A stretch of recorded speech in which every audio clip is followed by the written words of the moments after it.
एक ऐसा नवाचार हुआ जिससे भी देखना सराहा स्वर्गीय लक्ष्मी नारायण मालवीय की श्रद्धांजलि कार्यक्रम। ऐसे गरीब बच्चों को रेडियो वितरित किए गए जिनके पास ना तो पढ़ाई करने के लिए मोबाइल है और ना ही टीवी। ऐसे बच्चों को जो रेडियो स्कूल से पढ़ाई कर सके, इसके उद्देश्य से भैंसदेही नगर के समाज सेवी अशोक मालवीय व शिक्षक गिरीश मालवीय ने अपने पिता की श्रद्धांजलि कार्यक्रम में बच्चों को रेडियो वितरित की। मैं जैसी कमेश कावड़। हाँ सर, देखा गया आपके पिताजी की श्रद्धांजलि के दिन आपने एक ऐसी पहल की है जो देश प्रदेश में इस पहल को बहुत सार्थक पहल बताया जा रहा है कि जहाँ कोरोना काल में बच्चे आदिवासी, क्योंकि भैंसदेही आदिवासी अंचल है और यहाँ पर बच्चों को पढ़ाई के लिए नेटवर्क कनेक्टिविटी नहीं होने के कारण ऑनलाइन शिक्षा नहीं प्राप्त कर रहे थे, लेकिन आपने आपके पिताजी की श्रद्धांजलि में उन बच्चों को रेडियो वितरित करने का काम किया है। किस तरह से आपके मन में ये चीज़ें आई? जैसा कि नगर के सभी लोग जानते हैं कि हमारे पिताजी एक पुस्तक व्यवसायी थे या बुक सेलर के रूप में उनकी पहचान थी। उन्होंने शुरू से ही विद्यादान के क्षेत्र में पुस्तक विक्रेता के रूप में अपना योगदान दिया है। उसी चीज़ को हमारे मन में विचार आया। जिले से हमारे एक सामाजिक बंधु ने हमको प्रेरणा दी कि कोरोना काल में बच्चे पढ़ाई से वंचित हैं, ना उनके पास टीवी है ना मोबाइल है। ऐसे समय में वे पढ़ाई से वंचित ना हो, तो बड़े भाई से मैंने अपना सहयोग मांगा। उन्होंने मुझे सहमति दी और हम दोनों के मन में विचार क्यों ना ऐसे बच्चे जो पूर्ण रूप से पढ़ाई से वंचित है, रेडियो देकर उन्हें पढ़ाई के साथ जोड़ा जाए ताकि वे शिक्षा के क्षेत्र में अपना विकास कर सकें।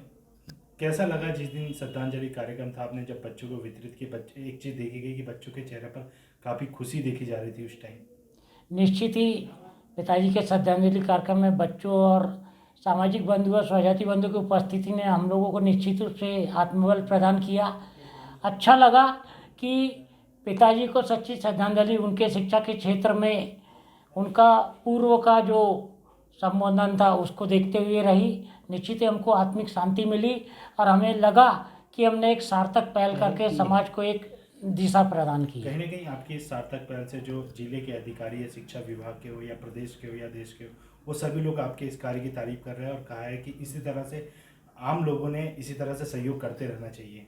निश्चित ही जिले के अधिकारियों ने जो इस कार्य को सराहा है, हमें आत्मबल मिला है और हम दोनों भाई आगे चलकर इसी प्रकार के समाज सेवा के क्षेत्र में आगे अपना कार्य करते रहेंगे।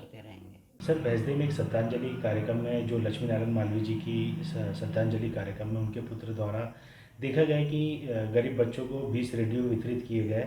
किस तरह आप इस पहल को मानते हैं, क्योंकि कोरोना काल में जहां एक और स्कूल बंद हुआ है और ऑनलाइन शिक्षा बच्चों को दी जा रही है, इस बीच में इस तरह से एक समाज सेवी की पहल, एक शिक्षक की पहल कितनी सार्थक मानते हैं आप? देखो शंकर राय जी, ये पहला मतलब के मामला ऐसा है, ये इनके द्वारा जो है पूरे मध्य प्रदेश में क्या भारत में भी ऐसी पहल इनके द्वारा अपने पिता की श्रद्धांजलि में नहीं की गई है।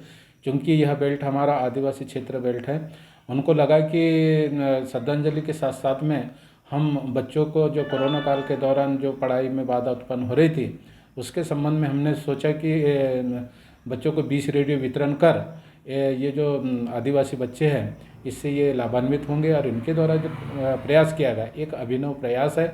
निश्चित तौर पर समाज में एक नई विचार उत्पन्न होगी इसमें।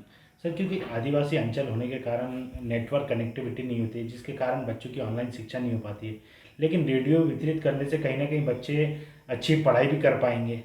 बच्चे बहुत, जिस दिन इन्होंने रेडियो वितरण किया बच्चे बहुत प्रफुल्लित थे, आनंदित थे और मुस्कुरा करके वे सहर्ष अपने घर की ओर रवाना हुए और इससे जो बच्चे निश्चित तौर पर लाभान्वित होंगे।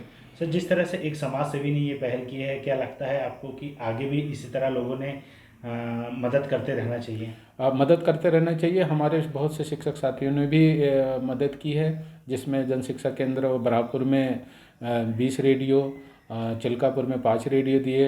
हमारे जनपद शिक्षा केंद्र में ही पदस्थ शैलजा सिकरवार ने प्राथमिक शाला धुड़िया पुरानी को एक LED टीवी वितरण की है।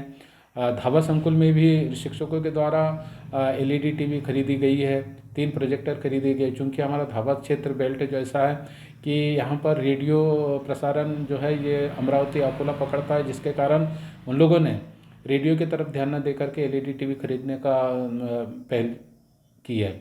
और हमें ऐसा लगता है कि ये जो पहल जो शुरू हुई है, निश्चित तौर पर हमारा जो आदिवासी बेल्ट है, इस बेल्ट में बच्चे हमारे इस शिक्षा की मुख्य धारा से जुड़ेंगे और लाभान्वित होंगे। सर कहीं ना कहीं कोरोना काल में देख रहे हैं कि शिक्षक लोग भी घर पे रह रहे हैं या ऑनलाइन पढ़ाई के माध्यम से बच्चों को पढ़ाई कर रहे हैं, तो उनका भी मन हो रहा है कि कहीं ना कहीं हमारे बच्चे पढ़े, हमारे बच्चों का भविष्य उज्जवल हो, इसलिए अब शिक्षक लोग भी आगे आ रहे हैं। देखिएगा अभी दिनों दिन जो है इसमें केसेस ज़्यादा निकल रहे हैं। शिक्षकों ने मन बना लिया है कि अब हम भी इसमें अन्य जो समाज सेवी जैसे लोग सामने आ रहे हैं, वैसा हम भी संस्था को कुछ ना कुछ दान करें, और जिससे कि बच्चों को जो इस कोरोना काल के दौरान उसके शिक्षा का लाभ मिले।